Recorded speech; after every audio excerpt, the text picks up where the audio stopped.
Before the Bible, before the Quran, what did Africans believe in? Long before Europeans arrived, Africa had powerful spiritual systems. Most communities believed in one big creator, a supreme God, but they didn't call him Jesus or Allah. They also worshipped smaller gods and spirits, like the Yoruba Orishas, or the Akan Abosom, who controlled rain, war, healing, and the land. Nature was sacred. Rivers, trees, mountains, all held spiritual meaning, and guess what? Ancestors were like guardians. People prayed to them for protection, wisdom, and blessings. These African religions weren't written in books. They lived in stories, dances, drumming, and rituals. So no, Africa wasn't lost before missionaries came. They had faith, they had spirit, they had their own path. Christianity in what is now Nigeria did not emerge suddenly as the powerful force we see today.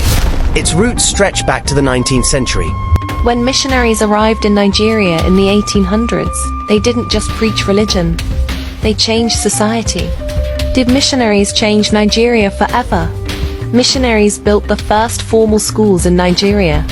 They taught reading, writing, and new subjects that created Nigeria's first educated elites. 1. They introduced Western education. They introduced Christianity, which today is one of the major religions in Nigeria. Samuel Ajayi Crowther helped translate the Bible into Yoruba. 2.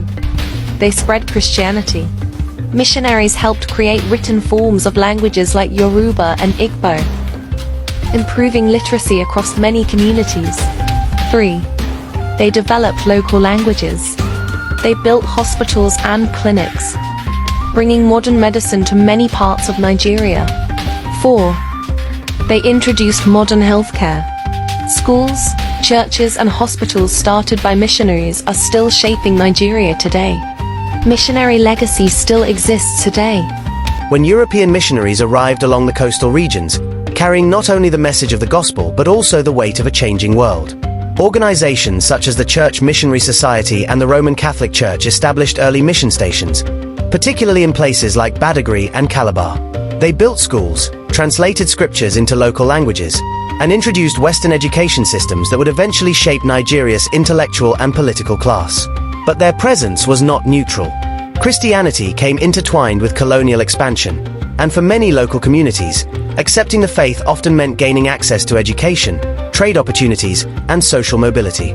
Resistance existed, especially among traditional religious groups, but over time, the appeal of literacy, healthcare, and structured systems drew many into the new faith. What began as a foreign religion gradually transformed into something indigenous, as local converts became catechists, teachers, and eventually church leaders. By the early 20th century, Christianity had taken firm root, no longer seen as purely European but increasingly African in expression and leadership. As colonial structures deepened their grip, Christianity became more than a belief system. It became a marker of identity and access. In many southern regions, being Christian was closely linked to Western education, which in turn opened doors to government employment and influence. This created an uneven landscape where religious affiliation began to intersect with opportunity. Meanwhile, the northern regions, influenced heavily by Islamic traditions and existing emirate systems, developed along a different trajectory. This divergence laid the groundwork for the religious and cultural duality that defines modern Nigeria. Religion was no longer just about personal faith. It became tied to ethnicity, region, and power. The legacy of this division still echoes today, shaping political alignments, social interactions, and even perceptions of national identity. Christianity, in this context, was both a unifying and dividing force, bringing new systems of thought while simultaneously reinforcing emerging boundaries between communities.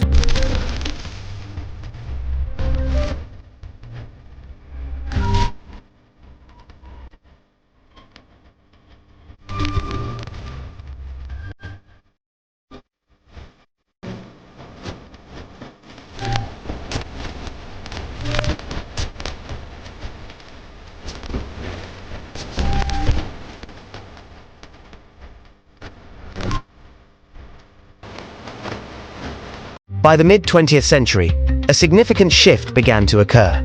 Indigenous churches started to rise, challenging the dominance of missionary-controlled institutions. Africans were no longer just followers, they were leaders, interpreters, and innovators of the faith.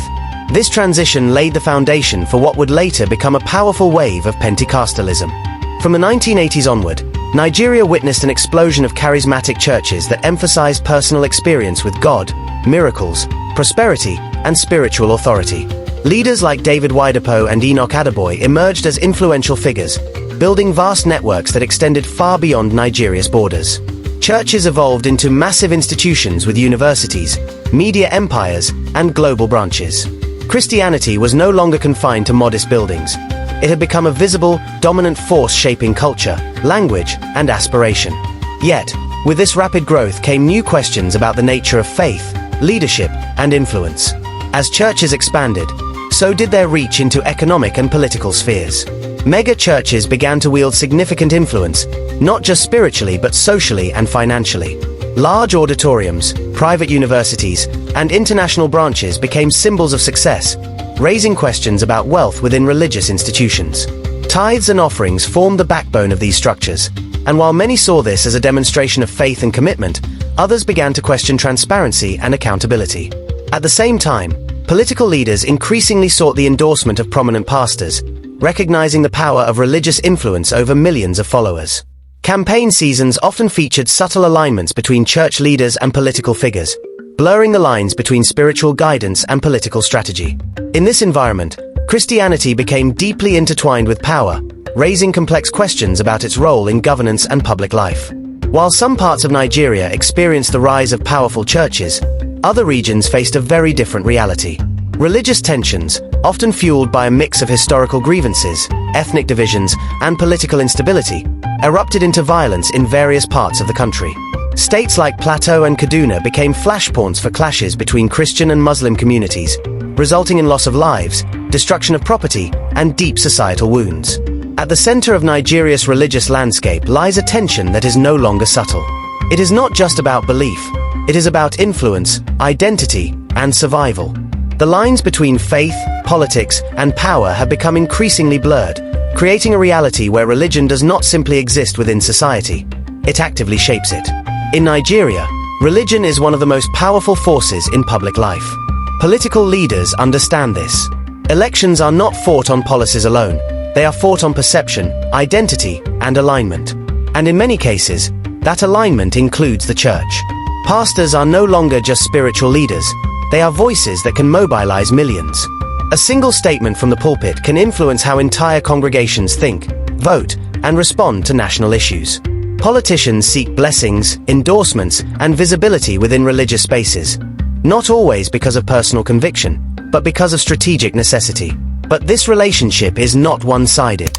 As political power draws closer to religious institutions, religion itself begins to change. Messages can become more cautious or more charged. Silence can replace confrontation. And in some cases, the pulpit becomes a place where difficult truths are softened to maintain access, influence, or protection. This is where the tension deepens. Because while some parts of Christianity in Nigeria are gaining influence and proximity to power, other parts are experiencing something very different: fear, violence, and what many describe as systematic targeting. Across several regions, particularly in the Middle Belt and parts of the North, there have been repeated reports of attacks on predominantly Christian communities. Villages have been raided, churches have been burned, lives have been lost, entire families have been displaced overnight. Groups such as Boko Haram, along with other armed factions, have carried out brutal campaigns that explicitly reject Western education and Christian presence. Their attacks are often framed in ideological terms, but their impact is deeply human, leaving behind trauma, fear, and unanswered questions. Beyond these extremist groups, there are also ongoing conflicts involving armed herders and farming communities, particularly in states like Plateau, Benue, and Kaduna. While these clashes are often described in terms of land disputes or resource competition, the religious dimension cannot be ignored. Many of the affected communities are Christian, and over time, a narrative has emerged among some groups that these attacks are not random, but part of a broader pattern. For some observers, this raises a deeply controversial and sensitive concern. Is there a deliberate attempt, whether coordinated or not, to shift the religious balance of certain regions? This idea, often described in public discourse as Islamization, is widely debated. Some strongly believe it reflects a hidden agenda tied to political and demographic changes. Others argue that the situation is far more complex, driven by economic pressures, climate change, weak governance, and historical tensions rather than a single unified plan. What cannot be denied, however, is the perception. And perception shapes reality. For many Christians living in vulnerable areas, the fear is real. The sense of being targeted, abandoned, or unprotected by state institutions creates a deep feeling of insecurity. When attacks occur and justice seems delayed or absent, it reinforces the belief that something larger is at play. This is where the role of government becomes critical and controversial. Critics have accused authorities of not doing enough to protect affected communities or to hold perpetrators accountable. Others defend the government, pointing to the complexity of the conflicts and the challenges of managing security across a vast and diverse nation. But in the midst of these debates, ordinary people continue to live with the consequences. Faith, in this context, is no longer just spiritual. It becomes political. It becomes a marker of identity in a landscape where identity can determine vulnerability. And as tensions rise, religious leaders themselves are faced with difficult choices. Do they speak out and risk backlash? Do they remain silent and risk losing moral authority? Do they align with power or challenge it? These are not theoretical questions. They are real dilemmas shaping the future of Christianity in Nigeria. Because at the intersection of faith, politics, and power, neutrality is almost impossible. And as the lines continue to blur, one thing becomes increasingly clear. Christianity in Nigeria is not just navigating spiritual questions.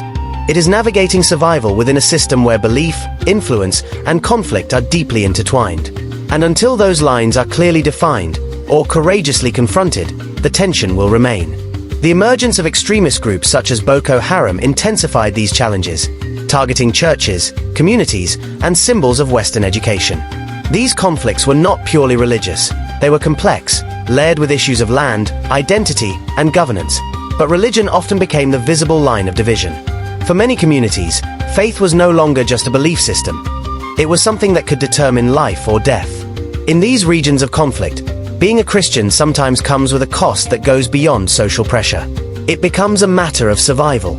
Worshippers gather under the shadow of uncertainty, aware that their faith could make them targets. Stories of attacks on churches, kidnappings, and displacement have become part of the lived reality for many believers. Yet, despite these dangers, faith persists. In fact, it often grows stronger. There is a resilience that emerges when belief is tested under pressure, a determination to hold on, even when everything else is uncertain. For these individuals, Christianity is not about influence or prosperity. It is about endurance, hope, and the belief that their suffering is not in vain. Beyond the headlines and the high-profile leaders lies the story of the ordinary believer. The market woman who prays every morning before opening her stall. The young graduate searching for purpose in a difficult economy. The family that gathers every night to pray for protection and provision. For millions of Nigerians, Christianity is deeply personal. It is a source of comfort in times of hardship, a framework for understanding life's challenges, and a community that provides support when other systems fail. It is not about theology debates or institutional power. It is about survival, meaning, and hope. In a country where uncertainty is often the norm, faith becomes a stabilizing force, offering answers where there are none and peace where there is chaos. This deep reliance on faith is closely tied to the broader challenges facing the nation. In many cases, the church steps in where government institutions fall short. It provides education, healthcare, counseling, and even financial assistance. It becomes a parallel system, one that people trust when others fail. When insecurity rises, people turn to prayer. When the economy struggles, they turn to prophecy. When justice seems out of reach, they seek divine intervention. This dynamic has strengthened the role of Christianity in Nigerian society, but it has also raised questions about dependency and the balance between spiritual reliance and systemic reform. Faith fills the gaps, but it also reflects the gaps that exist. At the intersection of all these elements lies a complex and often uneasy relationship between faith, politics, and power. Religious leaders hold significant influence, and their words can shape public opinion in profound ways. Political actors recognize this and often seek to align themselves with influential figures, creating a network of mutual benefit. But this relationship is not without tension. It raises critical questions about the role of religion in governance and the potential for manipulation on both sides. Is the church guiding the nation, or is it being used as a tool within a larger political framework? The answer is not simple, and it varies depending on perspective, but the connection is undeniable. Looking ahead, The future of Christianity in Nigeria appears both promising and uncertain.